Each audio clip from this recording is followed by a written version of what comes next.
O primeiro grande mito que eu vejo na numerologia das casas na verdade, é uma pergunta que as pessoas adoram fazer, né? Elas perguntam assim: o número da minha casa é bom? O número de casa, gente, é que nem remédio de homeopatia, é que nem floral. Não adianta, por exemplo, pode não adiantar a Érica tomar a minha composição floral, porque remédio floral é para aquela pessoa. Para aquela pessoa, ele pode ser bom. Para uma outra pessoa, com uma outra realidade, com outro quadro, o mesmo floral pode não fazer aquele efeito, não é? Então, esse negócio de número de casa, para a gente dizer se aquele número está adequado, não é? Às expectativas daquela família, a, digamos assim, aos objetivos de vida daquela família. Para isso, a gente precisa conhecer quais são os teus objetivos nesse momento, né? Como é que você está conectado com o mundo, né? Com a realidade? E o que, que você espera? Você tem dores, você tem problemas, você está sofrendo por alguma coisa? Eu vou dar um exemplo bem corriqueiro. Vamos falar de uma casa número 160, tá? 160. Para eu encontrar a vibração dessa casa, eu vou somar 1 mais 6, que dá 7. O zero eu nem somo porque ele não agrega valor numérico, né? Então, 160 dá 7, ok? Fizeram a continha aí? Bom, se eu estou num quadro de depressão ou qualquer outra doença emocional, eu estou com síndrome do pânico, ou até, sabe, tem doenças que não parecem emocionais, mas elas têm um fundo emocional muito forte, tá? Na verdade, toda doença vem de uma emoção, um desequilíbrio emocional, energético, a gente sabe disso, né? Mas algumas têm um componente emocional muito forte. Por exemplo, às vezes uma doença autoimune, né? Uma doença de pele, como uma psoríase, alguma coisa assim. Então, é uma doença que envolve até a própria fibromialgia, sabia? Eu estou dizendo isso para vocês porque eu já fiz harmonizações de casas assim cuja proprietária estava com um problema desse e não se deu bem naquela casa 7.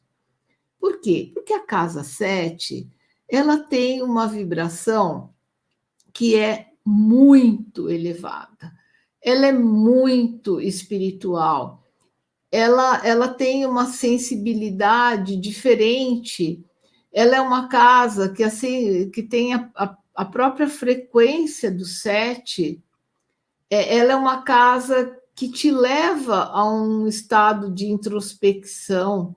A casa 7 é uma casa mais quietinha, muitas vezes é uma casa mais, eu diria até solitária. Ela pode ser também uma casa mais isolada, porque esses atributos, eles são do número 7.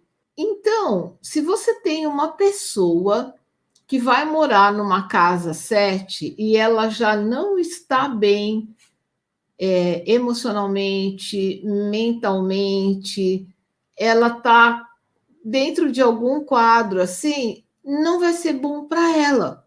Ela possivelmente vai ter esse quadro mais intensificado. Agora, a mesma casa 7, se for usada por um estudante, vamos supor que uma pessoa vai prestar um concurso, sabe esses concursos federais? Aí a pessoa fala assim: nossa, Eu fiz as contas aqui, eu preciso estudar uma média de 14 horas por dia, foco total nos estudos. Essa pessoa, se ela tiver bem, né, emocionalmente, mentalmente, esse cara, ele vai se dar bem, na minha opinião, numa casa 7, porque ele está precisando de silêncio, ele está precisando de isolamento. O 7 é um número muito favorável para os estudos, não é? Para o aprofundamento. Eu acho que seria uma casa ideal para ele. Então, por isso que a gente precisa conhecer um pouco de cada número e ver se, na situação que a gente está, aquele número está nos favorecendo ou não. Bom, o segundo mito, então, é o mito assim do número herói. Muitos numerólogos, muitos terapeutas, etc., eles falam assim: olha, melhor número para casa é o número 6. Eu não sei de onde eles tiraram isso. Falando assim do 6 em equilíbrio, sim, ele é um número que harmoniza, ele é o número da família, da maternidade, da paternidade, da nossa relação com os nossos filhos, com os nossos animais, com as nossas plantas, porque é o número do cuidar. Nesse sentido, eu acho que o 6 é um número coringão. Agora, muitas vezes, esse 6 ele também tem um lado B. Por exemplo, pessoas que são procrastinadoras, aquele tipo, então, como eu não sei se eu quero comprar um apartamento ou uma casa, eu estou em dúvida, eu não vou comprar nada. O 6, muitas vezes em desequilíbrio, ele se abre para isso. As pessoas ficam sempre entre duas opções e acabam não decidindo. E outra coisa assim também que eu vejo nos números pares em geral, e no 6 é uma característica bastante forte. Se a casa, se não tiver uma certa dinâmica de ação mesmo, as coisas param.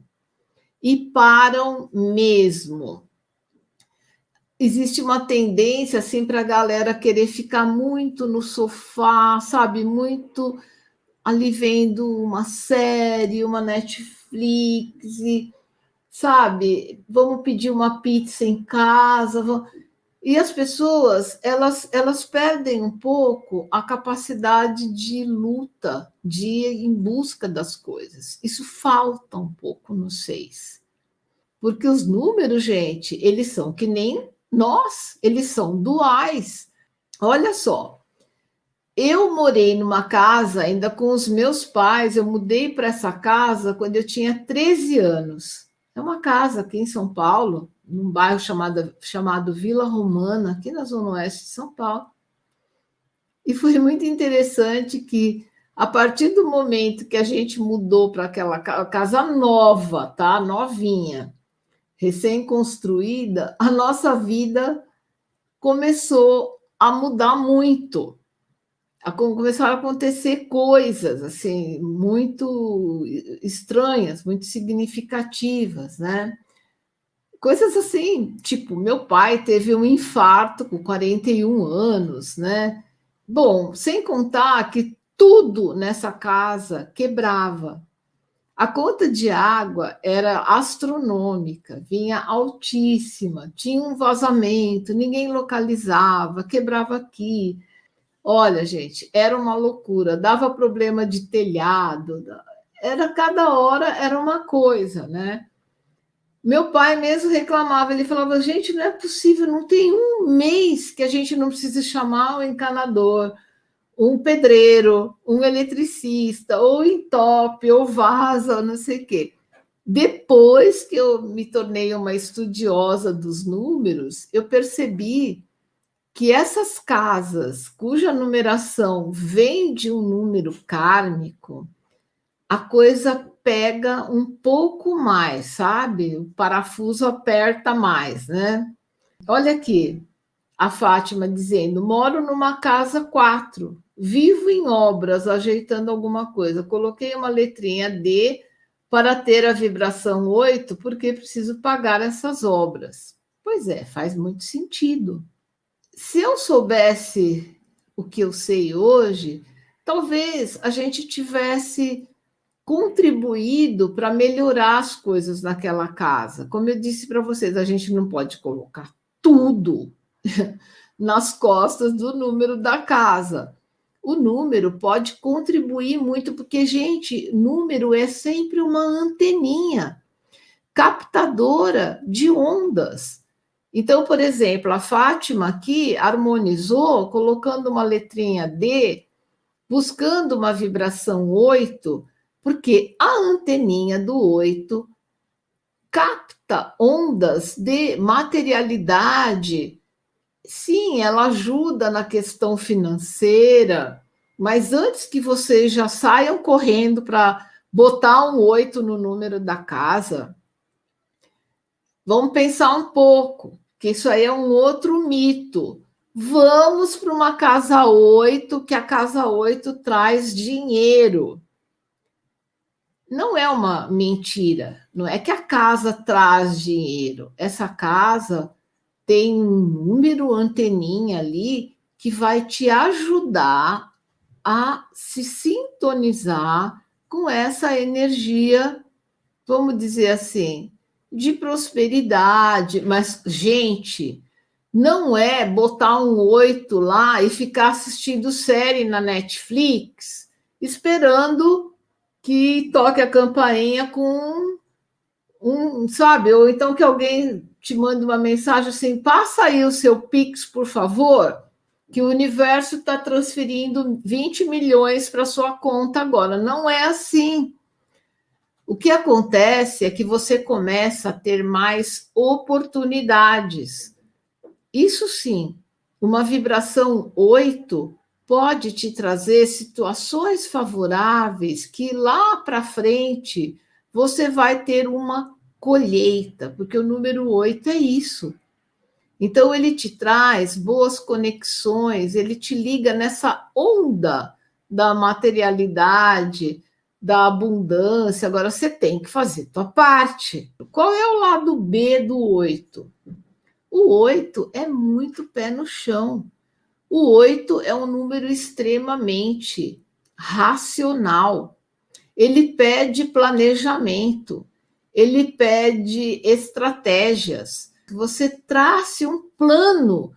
Olha, em 3 meses eu quero estar no azul. Eu não quero mais estar no cheque especial. Eu vou fazer alguma coisa. Eu vou gerar uma renda, vou fazer mapas, eu vou fazer blusa de tricô, eu vou passear com os bichinhos, os cachorrinhos aqui no meu condomínio e gastar menos. Essa receita é dos nossos antepassados, não é? Há quem diga que para você encontrar a vibração do número da sua casa, você tem que somar o seu endereço junto.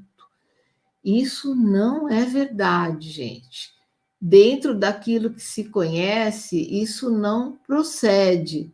E esse conceito, para mim, é muito forte, porque além de eu ser numeróloga e há 17 anos e meio trabalhar com numerologia cabalística, eu também estudei muito o Feng Shui, trabalho com Feng Shui também há muitos anos. E na numerologia das casas que eu ensino, eu também agrego muita coisa do Feng Shui, não dá para separar. Sabe, por exemplo, você pode ter a melhor vibração do mundo, se você tiver um número capenga lá na frente da sua casa, desbotado, velho, feio, ou então você não tem, está faltando, o número, por exemplo, é 1253, só que o 5 caiu, ninguém substituiu. Isso tudo traz um prejuízo muito grande, porque a forma no Feng Shui também é muito importante. É a mesma coisa que dizer assim: eu moro num prédio, o que, que vale? É o número do meu prédio ou é o número do meu apartamento? É o número do seu apartamento. É o número que está mais perto de você. É um princípio, né? Daquilo que está mais próximo de você. Chama-se teoria do posicionamento relativo. Então, o que, que significa isso, trocando em miúdos, né? Que se eu tenho um cemitério na frente da minha casa ou no fundo da minha casa, bem próximo da minha casa, essa energia do cemitério vai me afetar muito mais do que se esse cemitério tiver a 2 quilômetros da minha casa. Quanto mais longe de mim aquilo tiver, menos aquilo vai me afetar. Quanto mais perto de mim aquilo tá, mais aquilo interage comigo. Então, não é que o número do meu prédio que está lá na rua, do meu condomínio, tal, não me influencie. Ele vai influenciar todos os moradores daquele prédio, daquele condomínio, tá? Então, isso pulveriza tanto que acaba sendo uma energia bastante inexpressiva até, tá? Influencia muito pouco. Agora, aquele número que está ali na porta da minha casa, tá? Aquele me pega, porque é a minha anteninha que está lá. Então, é esse número que você tem que olhar. Número e letra, porque letras são números, elas têm valor numérico, então você tem que somar tudo, tá? As pessoas falam: ah, mas eu escutei uma pessoa falar na internet que tem que somar o nome da rua. Só tem uma situação em que isso é verdade, quando a pessoa manda fazer uma placa, sabe? A placa do número da casa dela tem ali o nome da rua. Ou seja, ela tem ali um monte de letras e o número da casa dela. Vai ter que somar tudo, vai ter que transformar as letras em números e somar tudo. Então, primeira dica: não misture o nome da rua com o número da sua casa, senão você vai ter ali um monte de letrinhas trabalhando junto com o número. E a casa 9, por exemplo, também é uma casa um pouco difícil, porque é uma casa que você vê o dinheiro entrar, mas você não vê para onde ele vai, né? É aquela casa onde todo mundo se hospeda, onde vai alguém que não está passando bem na família, tipo um parente lá que quebrou a bacia, tem que ter cuidados especiais. Vá para a casa dessa pessoa que é uma casa 9, né? Então a gente brinca, fala que é a casa da Santa Casa de Misericórdia, né? A casa 9 é uma casa voltada para o coletivo. Todo mundo vai lá, faz o seu prato, come, né? Às vezes nem lava o prato, deixa o prato para você lavar na pia, né? Onde as pessoas batem, às vezes, para pedir um dinheiro emprestado. O número da sua casa ou do seu apartamento é um crachá da casa, é a identificação da casa. É importante que essa carteira de identidade da casa, que é também uma antena captadora, que ela esteja em consonância com as expectativas daqueles moradores, daquele morador ou daquela família que mora ali, porque se não tiver, a gente vai precisar harmonizar. Um beijo, gente!